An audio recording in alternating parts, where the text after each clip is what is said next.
Maritza es muy terca. Estaba diciéndole la abuela a mi mamá, refiriéndose a que la esposa de mi tío, Maritza, que venía de una región muy distinta, al norte del país, no quería hacer caso a las tradiciones del pueblo. Ahí se acostumbraba a bautizar a los niños muy pronto después de su nacimiento. Al menos se procuraba hacer el ritual religioso. Y ya la fiesta simbólica se hacía meses después con la madre más recuperada del parto. Pero Maritza no quería. Escéptica y atea, como ella se definía, no creía en la religión ni en ninguna de las leyendas y tradiciones de aquel pueblo al sur del país. Mi mamá estaba también un poco molesta al respecto, pero le dijo a la abuela que no se preocupara, que Maritza se daría cuenta que hay cosas que creamos o no en ellas. Están allá afuera, rondando y esperando a que nos descuidemos. De cualquier modo, mi mamá le dijo que hablaría con ella, pero sería hasta el día siguiente. Eran ya las 9 de la noche, y ella sí creía que de noche rondaban muchas cosas malas afuera. La abuela, algo fastidiada, le dijo que no estaba realmente preocupada por la esposa de mi tío, sino por el niño, Yeshua, mi primito más pequeño, que tenía apenas 6 días de nacido. Nuestra visita anual a casa de la abuela había caído en buen momento para conocer al recién nacido.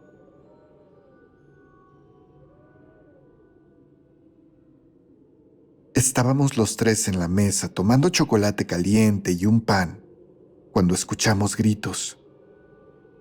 ¡Señora Gloria! ¡Señora Gloria! Se oía clamar a una voz desesperada. La abuela se levantó de su lugar de inmediato y fue directo a la ventana. «¡Es Maritza!», dijo, y entonces salió de inmediato a alcanzarla al camino de tierra. Mi mamá salió detrás de ella, y yo me paré de inmediato y fui directo a la puerta desde donde pude ver todo. El aire soplaba muy fuerte, y aún así, ahí venía Maritza tambaleando, con el niño en brazos, casi cayéndose. «¡Quieren a mi bebé! ¡Quieren a mi bebé!», decía aquella muchacha. Y entonces la abuela la sujetó y con asistencia de mi madre, la ayudaron a caminar hacia la casa. Mientras una cosa negra parecía acercarse a ellas. No era una persona, no era un animal. Era simplemente una sombra negra que parecía venir volando sobre la cabeza de aquella joven. La abuela me gritó desesperada que cerrara todas las ventanas, y así lo hice. Solamente una en la cocina estaba abierta. Las demás las habíamos cerrado previamente por el frío que hacía. El aire soplaba muy fuerte, casi haciendo caer a mi mamá, a mi abuela y a Maritza. Pero pronto llegaron a la casa, y la abuela cerró con llave la puerta. Mi mamá le preguntó a Maritza qué había ocurrido, y aquella joven, con la voz temblando, le dijo que estaba comiendo algo con el bebé en su cuna, cuando el pequeñito comenzó a llorar. Ella lo cargó para tranquilizarlo, pero mi primito estaba muy inquieto, sobre todo cuando ella le tocaba el vientre. Le levantó entonces su playerita y pudo ver una mancha morada en su ombligo. Lo primero que pensó fue que se trataba de una picadura de insecto, pero antes de poder buscar algún ungüento para aplicarle al niño, Maritza escuchó el sonido claro de cómo algo había caído en su patio trasero. Algo muy grande. La joven se quedó callada un segundo. Y entonces ahí, nerviosa y sin saber bien qué ocurría, escuchó una risa, seguida del agitar de la chapa de la puerta de atrás. Estaba temblando, pero aunque quisiera pasar desapercibida, el niño no dejaba de llorar. La puerta, afortunadamente, estaba cerrada. Pero entonces, casi de inmediato, escuchó claramente cómo se deslizaba la ventana en una de las habitaciones del piso superior. Y después, un par de pasos en la planta alta. Maritza no se quedó a escuchar más. Prácticamente arrancó una de las cobijas de la cuna del pequeño y lo envolvió para salir corriendo de su casa. Mi abuela Gloria era y es una especie de curandera en aquel pueblo. No hace trabajos ni nada por el estilo, pero ayuda a las personas a liberarse de cosas como el empacho o el susto, y fabricaba medicamentos con hierbas, siendo una profunda conocedora de la herbolaria. También era una guardiana de la tradición oral del pueblo, y sabía perfectamente las leyendas de la región. Ella nos había hablado del charro negro, de los perros del diablo, de los duendes, de la mujer con cara de caballo, de los espíritus del bosque, de los nahuales y de las brujas, que acostumbraban bajar del cerro cada cierto tiempo a buscar bebés, los cuales debían estar bautizados para que ellas no pudieran olerlos. Todo esto también lo había escuchado Maritza, pero había decidido no creer en nada. Admito que yo no sabía qué hacer. A mis 12 años, realmente aquello fue una confrontación con la realidad. ¿Todas esas leyendas eran ciertas?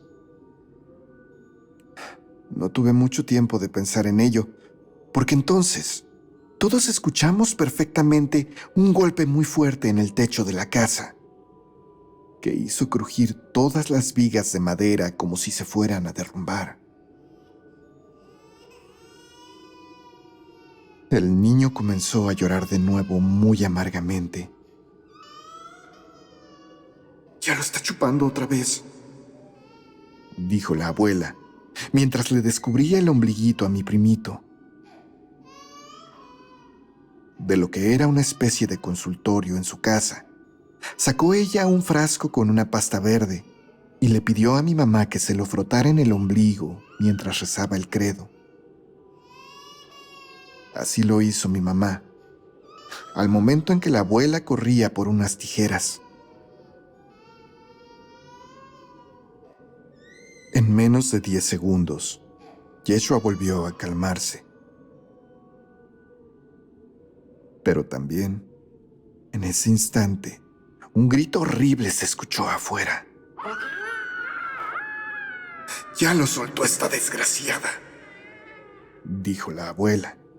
Y entonces, con aquellas tijeras en mano, comenzó a lanzar tijeretazos por encima de las cabezas de Maritza, de mi mamá y del niño, como esperando cortar algo que ni ella misma podía ver.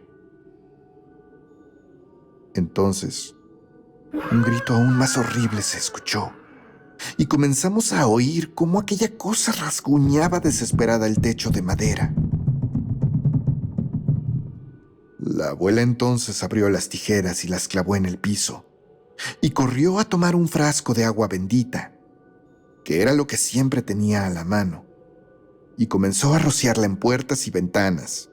Y cuando terminó, salió gritando groserías, diciéndole a lo que sea que fuera aquello, que no la quería volver a ver cerca de su nieto, o no la iba a dejar ir viva.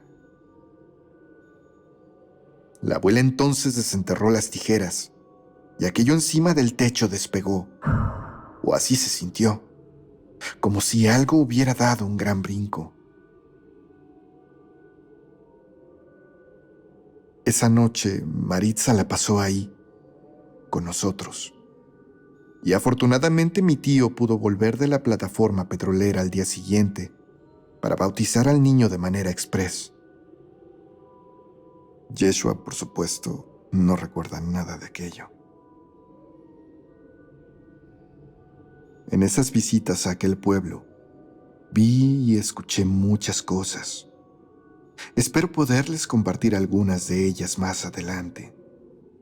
Mientras tanto, ojalá todos pasen muy buenas noches.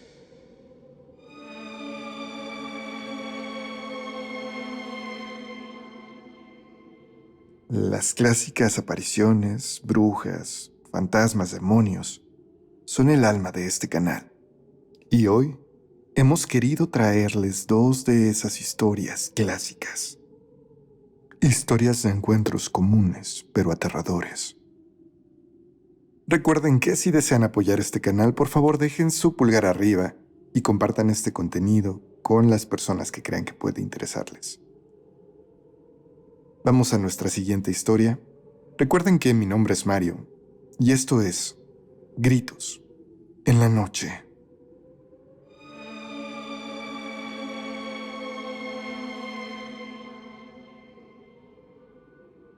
Esto ocurrió hace ya prácticamente 20 años.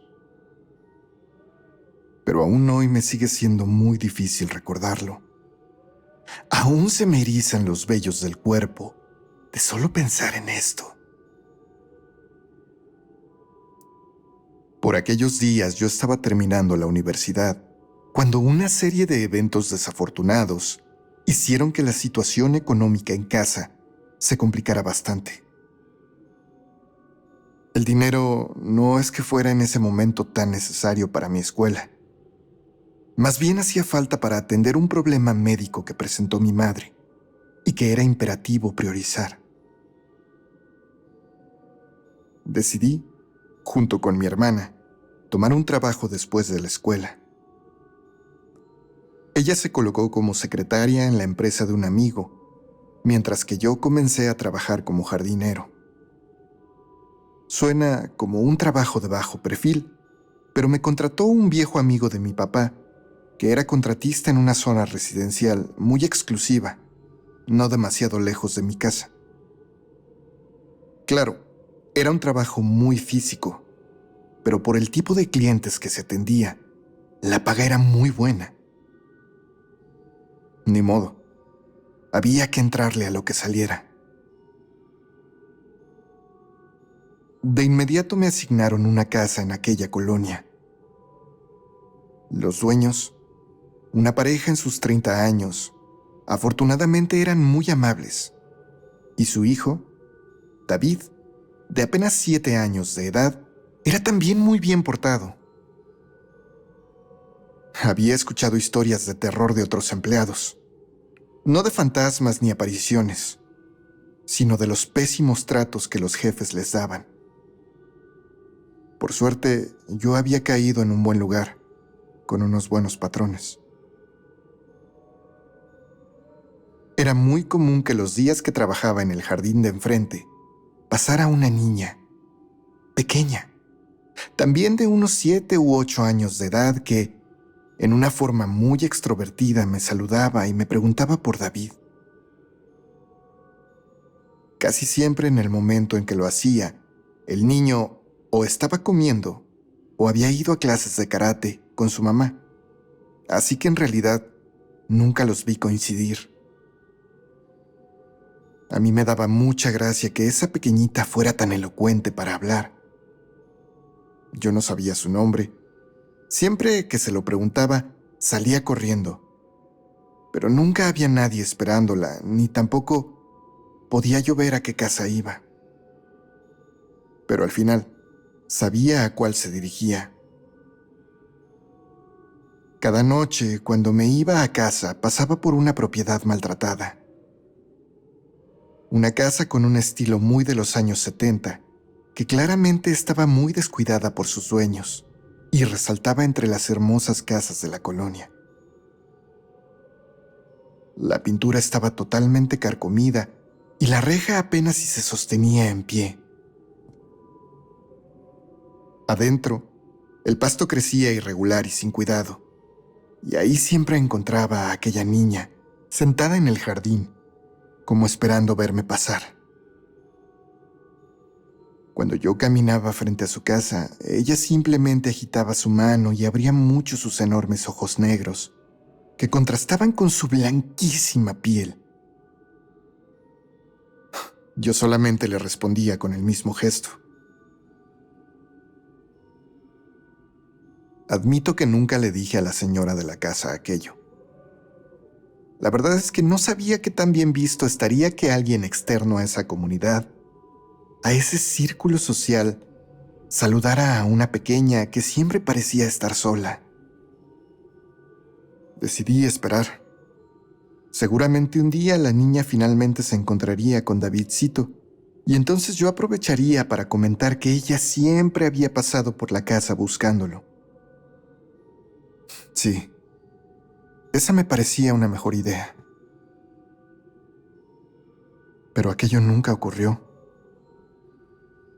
La niña nunca parecía coincidir con David, y después de unas semanas dejó de ir a buscarlo. La pequeña aún estaba ahí, en su casa.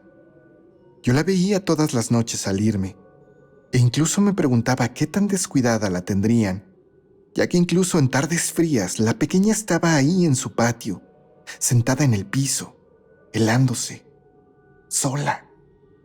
A pesar de que dentro de la casa se veía la televisión encendida o se escuchaba ruido. Pero yo no podía hacer nada, y solo me limitaba a saludarla. Pasaron algunas semanas, y de repente comenzaron a organizar el cumpleaños de David. Mi hermana tiene un talento especial para hacer postres y pasteles, y en aquel momento les ofrecía a los señores la posibilidad de que le compraran el pastel a ella. Cuando les llevé una prueba para que lo analizaran, les gustó mucho, y terminaron haciéndole el pedido a ella.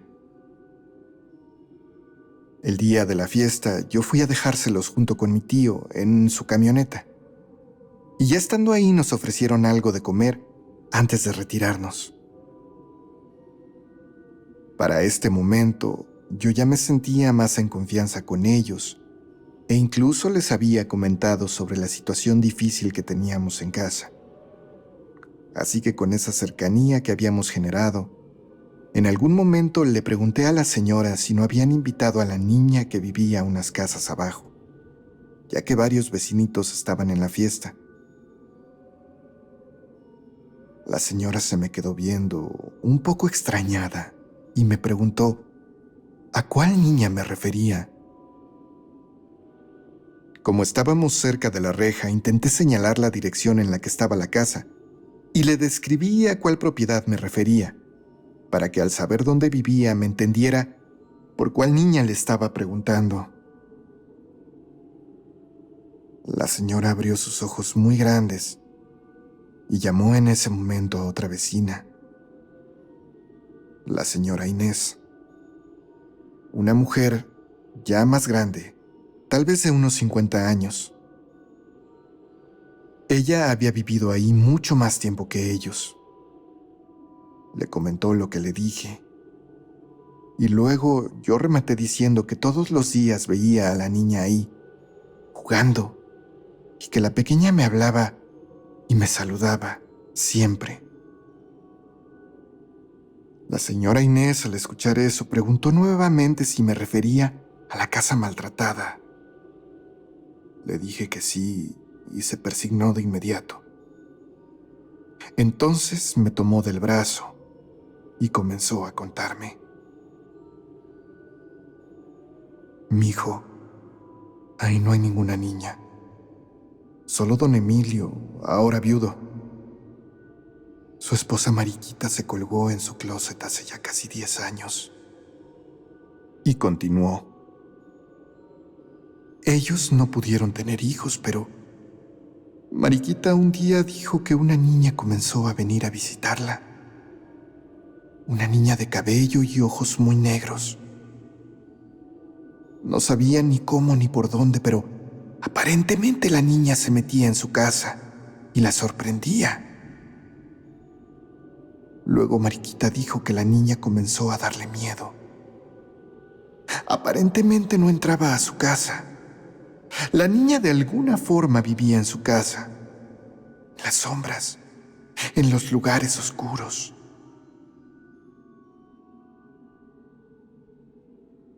Dijo que nadie, ni siquiera su marido, don Emilio, podía ver a esa niña que ella describía.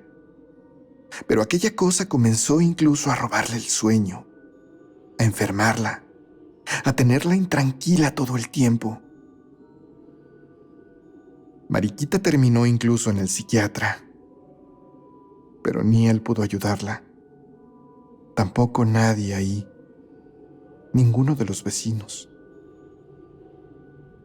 Eventualmente comenzó a decir que esa niña quería llevársela, que quería arrastrarla al mismísimo infierno con ella. Nadie más podía ver a esa niña. Y de hecho hasta la fecha nadie la ha visto.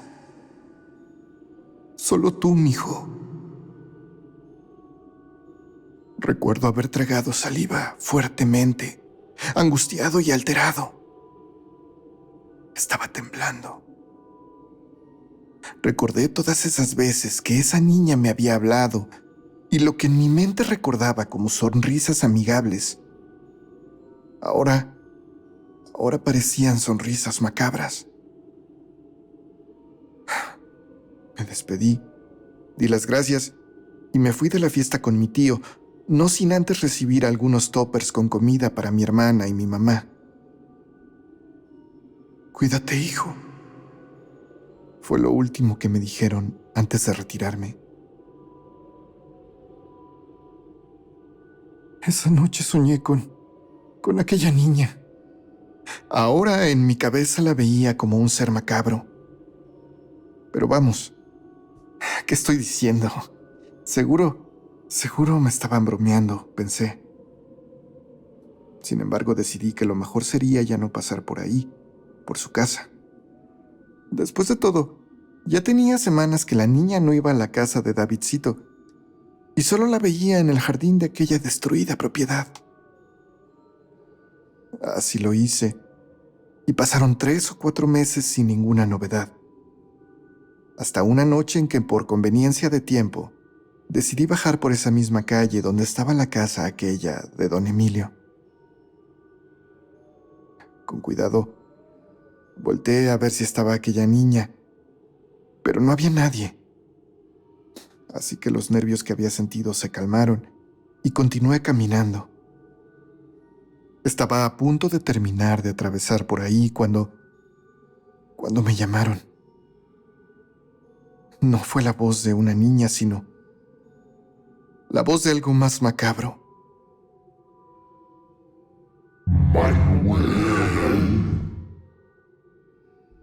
Escuché decir y entonces giré la cabeza solamente para encontrarme nuevamente con esa pequeñita y sus enormes ojos negros, saludándome, mostrando toda su dentadura en una macabra sonrisa.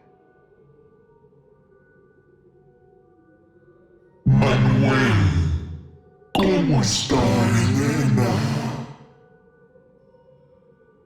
Aquella cosa dijo el nombre de mi mamá.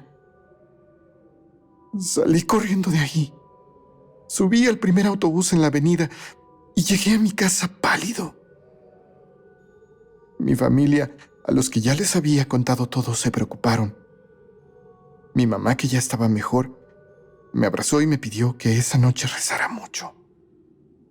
Yo no quería alterarla demasiado y fingí estar tranquilo para que ella también lo estuviera. Lo cierto es que a partir de ese día soñé en múltiples ocasiones con esa niña.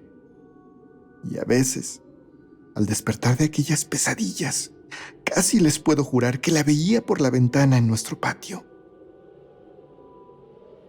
Afortunadamente, con el tiempo desapareció y me dejó tranquilo. Creo que una vez que dejé aquel trabajo, Tal vez tuve suerte.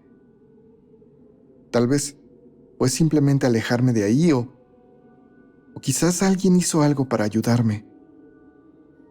No lo sé, pero lo que sea que haya sido, solo me queda agradecer por ya no estar viviendo aquello. Aunque todavía me asusto si escucho que alguien llama mi nombre o si despierto de madrugada.